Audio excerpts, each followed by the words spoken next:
Hello friends, आज का हमारा ऑब्जेक्ट है first to construct a single stage transistor amplifier on breadboard.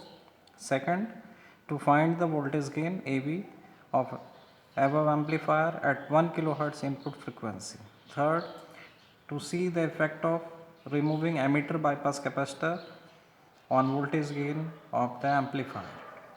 सबसे पहले देखते हैं कि एम्पलीफायर क्या है। अब ये एम्पलीफायर का ब्लॉक डायग्राम है। यहाँ हम इनपुट सिग्नल अप्लाई कर रहे हैं और यहाँ से हम आउटपुट सिग्नल ले रहे हैं। अब आप देखेंगे कि इनपुट सिग्नल का जो लेवल है वो स्मॉल सिग्नल है और हमें आउटपुट में जो मिल रहा है वो लार्ज सिग्नल मिल रहा है। That means amplifier as a device जो इन लो लेवल सिग्नल को हाई लेवल सिग्नल में कन्वर्ट करता है। ये वोल्टेज या करंट और कई केस में वोल्टेज और करंट दोनों, दैट मीन्स पावर को एम्पलीफाई कर सकता है। तो अगर वोल्टेज को एम्पलीफाई कर रहा है तो वोल्टेज एम्पलीफायर, करंट को एम्पलीफाई कर रहा है तो करंट एम्पलीफायर, और पावर को एम्पलीफाई कर रहा है तो पावर एम्पलीफायर कहलाएगा। यहाँ पे हम जो सर्किट यूज़ कर रहे हैं वो एज ए वोल्टेज एम्पलीफायर, कई केसेस में हम प्री एम्पलीफायर भी कहते हैं, वोल्टेज एम्पलीफायर हम यूज़ कर रहे हैं। और इसमें कॉमन एमीटर कॉन्फ़िगरेशन में हम ट्रांजिस्टर को यूज़ करेंगे और BJT हम यूज़ कर रहे हैं, बाइपोलर जंक्शन ट्रांजिस्टर। तो आइए इसके लिए हम मटेरियल्स देखें। सबसे पहले ये ट्रांजिस्टर BC547, रजिस्टर्स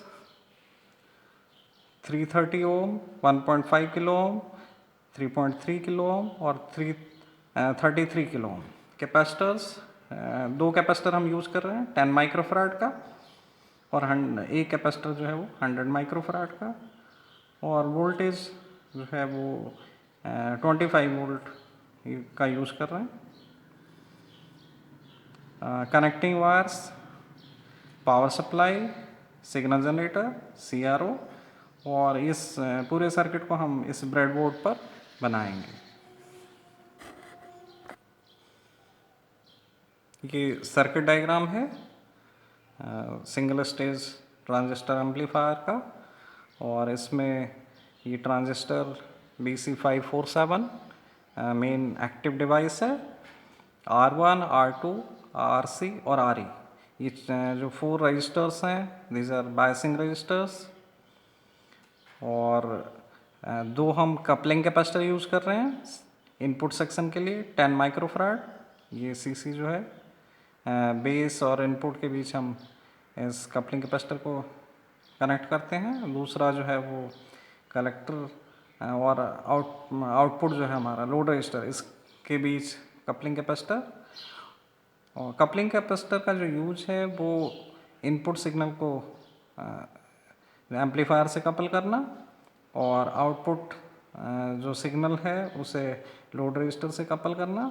साथ ही ये जो DC पावर वोल्टेज है इसे इनपुट सेक्शन यानी सिग्नल जनरेटर में जाने से रोकता है और लोड रजिस्टर में भी जाने से ये रोकता है। थर्ड जो कैपेसिटर हम यूज़ कर रहे हैं वो है 100 माइक्रोफराड का, और ये है एमीटर बाईपास कैपेसिटर। और एमीटर बाईपास कैपेसिटर जो है वो इस एम्पलीफायर में हम जो अगर हमने कनेक्ट किया है, दैट मीन्स ये नेगेटिव फीडबैक को रोकता है। अगर इस कैपेसिटर को हम हटा देंगे तो नेगेटिव फीडबैक सर्किट में अवेलेबल होगा।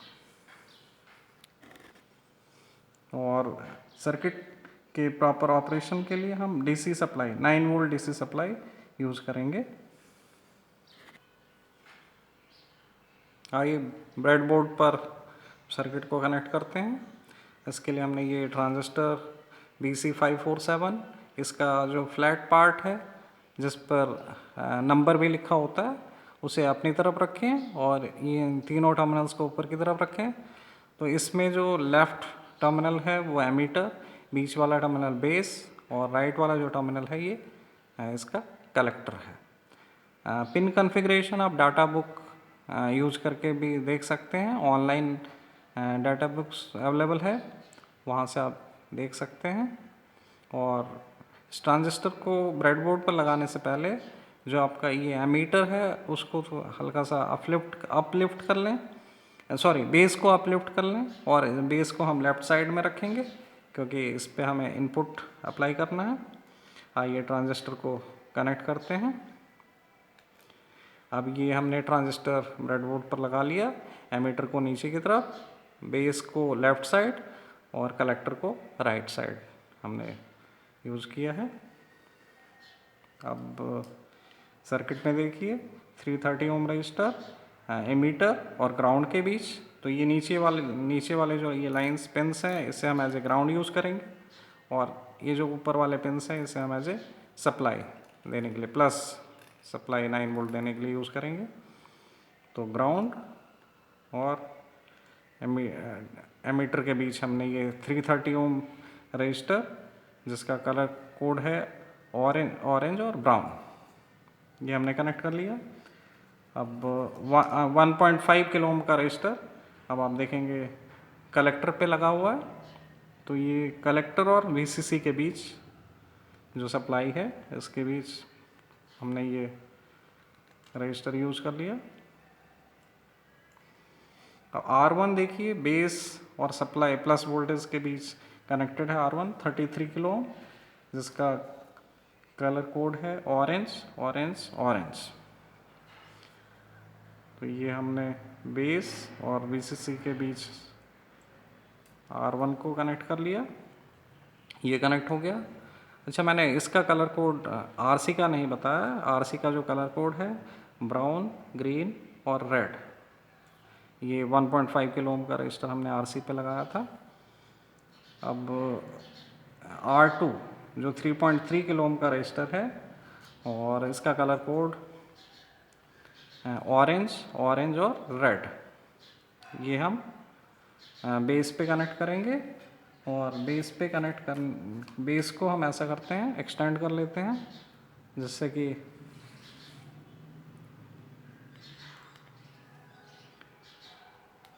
ये हमने बेस को यहाँ एक्सटेंड कर लिया, और यहाँ पे बेस और ग्राउंड के बीच ये हम 3.3 किलो ओम का रजिस्टर कनेक्ट कर लिया, दैट इज़ R2।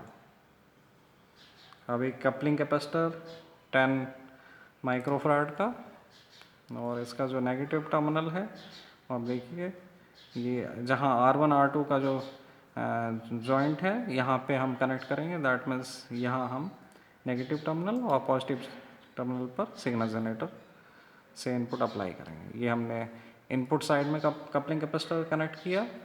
अब आउटपुट साइड में भी कपलिंग कैपेसिटर कनेक्ट कर लेते हैं। कलेक्टर पे हमने पॉजिटिव टर्मिनल कनेक्ट कर लिया, और नेगेटिव टर्मिनल से CRO के लिए हम आउटपुट लेंगे। अब एमीटर बाईपास कैपेसिटर कनेक्ट करते हैं। ये हमने ग्राउंड पे इसका नेगेटिव टर्मिनल और पॉजिटिव जो है हमने ऊपर कनेक्ट कर लिया, और इसका जो पॉजिटिव टर्मिनल है उससे एमीटर को हम एक वायर के थ्रू कनेक्ट कर देते हैं। ये हम कनेक्टिंग वायर ले रहे हैं, ये हमने इस पे कनेक्ट कर लिया।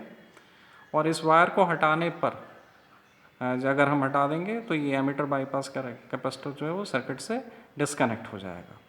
तो हम इस कैपेसिटर का सर्किट में इम्पोर्टेंस या इफेक्ट देख सकते हैं, इसे हटा कर देख सकते हैं। तो इस तरीके से हमारा ये सर्किट कंप्लीट हो गया है, और इसमें अभी 2 इनपुट टर्मिनल के लिए हम कनेक्टिंग वायर एक आउटपुट साइड में कनेक्ट करते हैं कपलिंग कैपेसिटर के नेगेटिव टर्मिनल से, एक ग्राउंड से। ये दोनों टर्मिनल जो है वो आउटपुट सेक्शन के लिए हो गए, और एक जो है वो हम कनेक्ट कर लेते हैं कपलिंग कैपेसिटर इनपुट साइड जो है उसके पॉजिटिव टर्मिनल से, जिससे कि हम सिग्नल जनरेटर से इनपुट अप्लाई करेंगे, और दूसरा जो है वो ग्राउंड से कनेक्ट कर ले रहे हैं।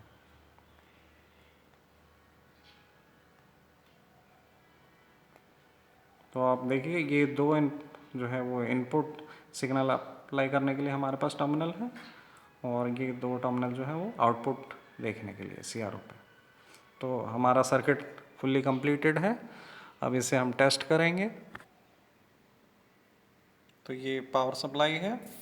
पावर सप्लाई का जो दो टर्मिनल है, इसे हम 9 वोल्ट पर सेट करेंगे, और ये देखिए ब्लैक टर्मिनल यानी नेगेटिव को हमने ग्राउंड से कनेक्ट कर दिया है, और इसका जो रेड टर्मिनल है उसको हमने VCC प्लस VCC जहाँ अप्लाई करना है उससे हमने कनेक्ट कर दिया। और ये signal generator, audio signal generator, इसके जो ये दो टर्मिनल्स आउटपुट को हमने ये देखिए क्रोकोडाइल क्लिप ब्लैक वाला जो है वो ग्राउंड से हमने कनेक्ट कर लिया, ये वाला।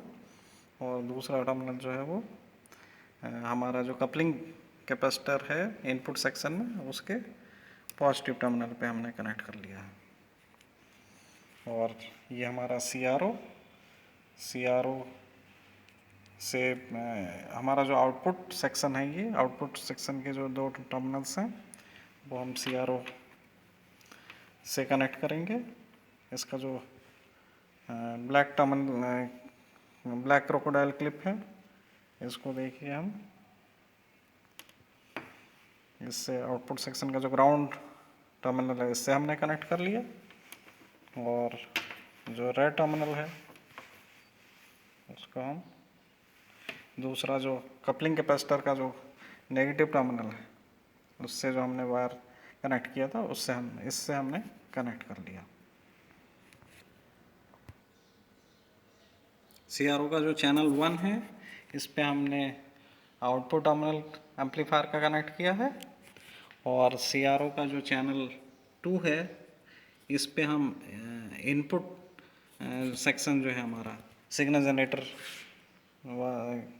से जो है इनपुट्स आ रहे हैं उसको हम कनेक्ट करेंगे, जिससे कि हम इनपुट और आउटपुट दोनों को CRO पर सेम टाइम में देख सकें।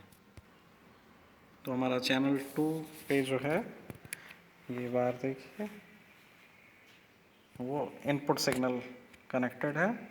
ये ब्लैक क्रोकोडाइल जो है वो ब्लैक से ग्राउंड से, और रेड क्रोकोडाइल जो है वो सिग्नल जनरेटर का जो एक टर्मिनल है उससे, या आप ये कहेंगे जो हमारा कपलिंग कैपेसिटर है इनपुट साइड में उससे कनेक्ट हो चुका है। तो हमने देखिए सप्लाई ऑन कर दिया है 9 वोल्ट,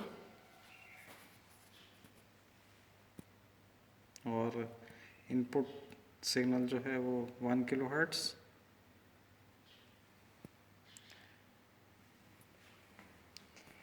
और ये हमारा इनपुट सिग्नल है। अब इसे आप देखेंगे कि इनपुट जो है वो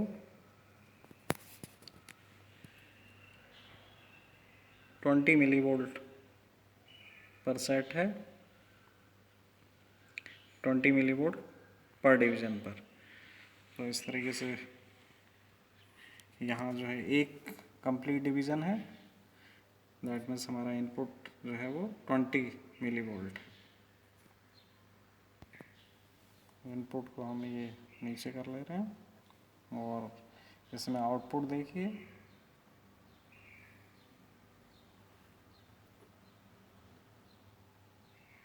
आउटपुट जो है वो अब देखिए 0.5 वोल्ट पर डिवीज़न पर सेट है। तो हमारा एक कंप्लीट डिवीज़न है, और यहाँ से लेके यहाँ से यहाँ तक, और एक स्मॉल डिवीज़न है। तो दैट मीन्स हमारा जो आउटपुट है वो 0.6 वोल्ट है।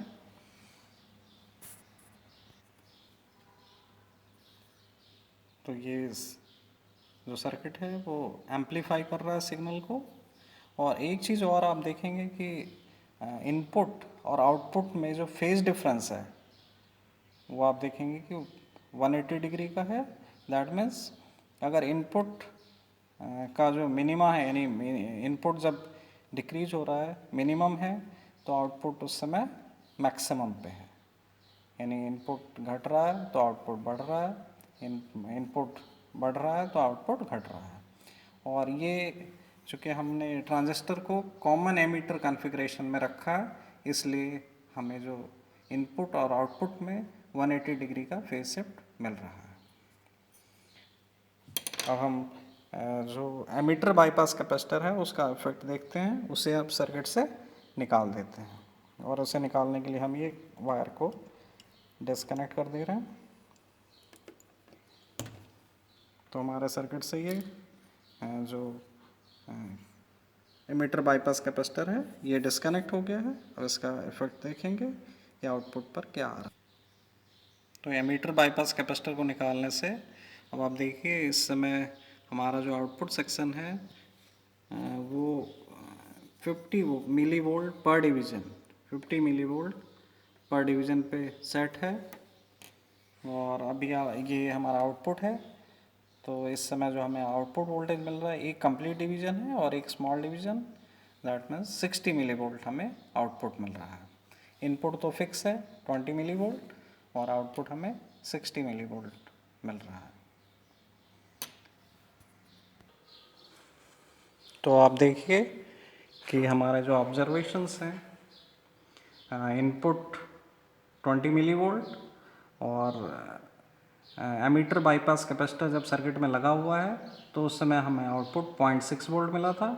और जो हमें वोल्टेज गेन मिल रहा है, वोल्टेज गेन का फॉर्मूला है output voltage gain equal to output voltage upon input voltage. तो 0.6 वोल्ट अपॉन 20 मिली वोल्ट, हमें जो वोल्टेज गेन मिला वो 30। और जब हमने एमीटर बाईपास कैपेसिटर को हटा दिया था तो हमें जो आउटपुट वोल्टेज मिला वो 60 मिली वोल्ट मिला। तो 60 milli volt upon 20 milli volt that is equal to 3। तो वोल्टेज गेन हमें 3 मिला। अब आप देखिए एमीटर बाईपास कैपेसिटर को हटाने से वोल्टेज गेन हमारा 10 टाइम्स रिड्यूस हो गया। चूँकि ये नेगेटिव फीडबैक सर्किट में जनरेट हो जाता है एमीटर बाईपास कैपेसिटर को हटाने से, इसलिए हमारा गेन रिड्यूस हो गया। तो हमारे जो ऑब्जेक्ट्स हैं सारे फुलफ़िल हो रहे हैं। फर्स्ट हमने सिंगल स्टेज ट्रांजिस्टर को कनेक्ट किया, ब्रेडबोर्ड पे कंस्ट्रक्ट किया। सेकंड हमने गेन निकाला 1 किलोहर्ट्ज़ इनपुट फ्रिक्वेंसी पर। और थर्ड जो है वो एमीटर बाईपास कैपेसिटर को हटाकर हमने उसका इफेक्ट देखा कि आउटपुट किस तरीके से रिड्यूस होता है जब हम एमीटर बाईपास कैपेसिटर को हटा देते हैं। तो सारे ऑब्जेक्ट हमारे फुलफ़िल हो गए।